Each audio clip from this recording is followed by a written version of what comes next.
नमस्कार, मी अमोल तोरणे. नवराष्ट्रमध्ये आपलं स्वागत.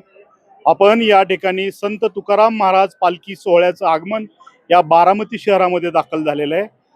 मोठ्या उत्साहात भक्तिभावानं हजारोच्या लाखोंचा वैष्णव सागर ह्या बारामतीमध्ये दाखल झालेला आहे. या ठिकाणी जो झगडे परिवार आहे त्या सुरुवातीला या श्रॉफ पेट्रोल पंपाच्या परिसरामध्ये बारामती शहरामध्ये झगडे परिवार आहे. त्या झगडे परिवाराच्या इथं या ठिकाणी पालखी सोहळा या चौकामध्ये विसावल्यानंतर जे विश्वस्त मंडळी आहेत, जे पालखी सोहळा प्रमुख आहेत, या ठिकाणी झगडे परिवार कुटुंबामध्ये त्यांच्या निवासस्थानी चहा पाण्यासाठी थांबतात.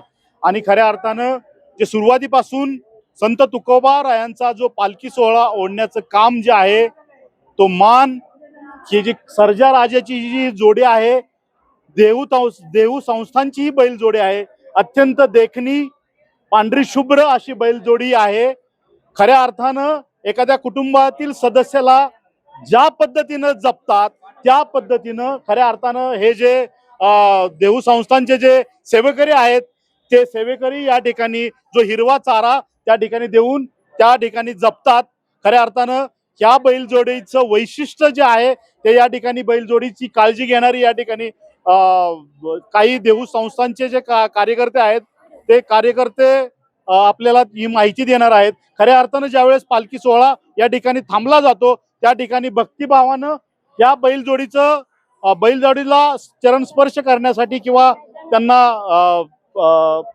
एखाद्या देवाप्रमाणे पूजण्यासाठी भाविक देखील त्या ठिकाणी येऊन दर्शन घेतात बैलांचं. खऱ्या अर्थानं त्याचं जे वैशिष्ट्य आहे, खऱ्या अर्थानं एक वैशिष्ट्यपूर्ण या बैलजोडीचा मान कशा पद्धतीनं कुठल्या बैलाला दिला जातो, ही सर्व माहिती या ठिकाणी आपल्याला देणार. सुरुवातीला देहू संस्थांचे जे आहेत, आपलं नाव काय साहेब? नितीन महाराज मोरे. तुमचं आपलं नाव सांगा. नितीन महाराज मोरे, ओके. संत तुकाराम महाराज संस्थान माझे अध्यक्ष. माहिती द्या तुम्ही, कशा पद्धतीने ही बैलजोडी कोणाची आहे, सर्व सविस्तर माहिती द्या. जगद्गुरु संत श्रेष्ठ तुकाराम महाराजांचा 341वा पालखी सोहळा आज बारामती शहरामध्ये आगमन करत असताना आज सकाळी गवळ्याची उंडवडी येथून जगद्गुरु तुकोबारायांच्या पालखी सोहळ्याचं प्रस्थान झालं. आणि प्रस्थान होत असताना रथाला जी बैलजोडी जोडली होती ती हिरा मोती म्हणून अशी ती बैलजोडी होती.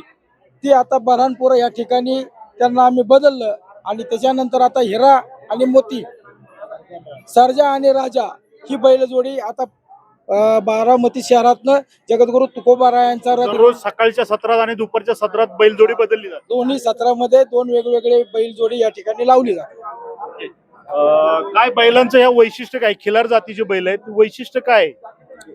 ज्या वेळेस जगद्गुरु तुकोबारायांचा हा पालखी रथ पंढरपूरसाठी प्रस्थान करतो, त्यावेळेस त्याला सगळ्यात प्रामुख्याने जी निवड केली जाते ती बैलांची निवड केली जाते. आणि ती बैल निवड करत असताना आमची टीम महाराष्ट्रच नव्हे तर कर्नाटकमध्ये सुद्धा फिरून जगद्गुरु तुकोबारायांच्या रथाला साजेशी अशी बैलजोडी शोधण्याचा प्रयत्न करत असतो. त्यावेळेस आम्ही कर्नाटकमधनं 4 बैल तुकोबारायांच्या पालखीसाठी निवड केली. आणि ही निवड करत असताना ती बैल ही देखणी असली पाहिजेत, ती बैल शेतामध्ये काम करणारी असली पाहिजेत.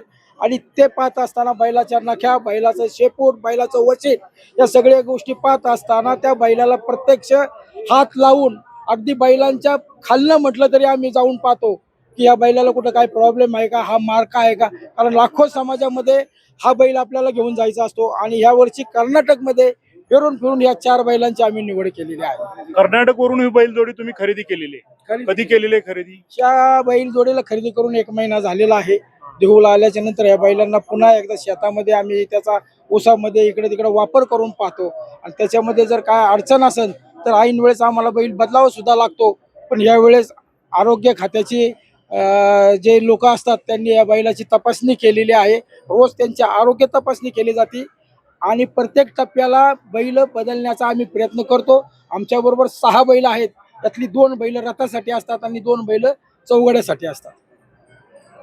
आत्ताच आपण मोरे यांनी ह्या बैलजोडीची खास वैशिष्ट्य सांगितली. कर्नाटकावरून खरेदी केलेली बैलजोडी कशा पद्धतीने ते निवड करतात त्यांनी सांगितलेलं आहे. तुम्ही बघितलं तर हा बैल दिसतोय अतिशय गरीब दिसतोय. कुठलाही बैल जवळ जर गेलं तर तो एकदम रागाने असा धावून येतो किंवा आपलं शिंग जो आहे तो शिंग मारण्याचा प्रयत्न करतो. तुम्ही बघा किती शांत हा बैल, धिप्पाड असलेला हा बैल, सर्जा राजाची बैलजोडी जी आहे ती खऱ्या अर्थानं संत तुकोबांच्या पालखीला साजेशी अशी हीच बैलजोडी आहे. लाखोचा वैष्णव या ठिकाणी येत असताना खऱ्या अर्थानं जर बैल एखादा जर जोरदार त्यांनी जर मुसंडी मारली किंवा कोणावरती जर धावून गेला तर दुर्दैवी घटना घडण्याची शक्यता असते. त्यामुळं बैलाची निवड करताना देखील ही जी मंडळी आहे ती सर्व पाहणी करतात.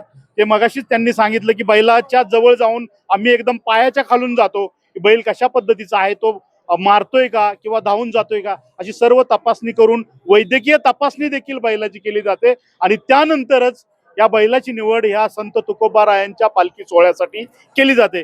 खऱ्या अर्थानं हा बैलाचा मान मिळणं देखील खऱ्या अर्थानं एक भाग्य त्या बैल मालकाला दिलं जातं. खऱ्या अर्थानं जी बैलजोडी सुरुवातीला जी कोणाची आहे ती खरोखर बरेच हे मगाशी त्या मंडळींनी सांगितलं की जो हा मान मिळणं देखील एक नशिबात लागतं, तो मान या बैलजोडीला मिळालेला आहे. सर्जा राजाची ही बैलजोडी खऱ्या अर्थानं फार आकर्षक आहे आणि हा पालखी सोहळा पंढरपूर पर्यंत त्याच ताकदीनं त्याच बळाने यशस्वीपणे ते ओढून शांततेत हा सोहळा पार पाडते.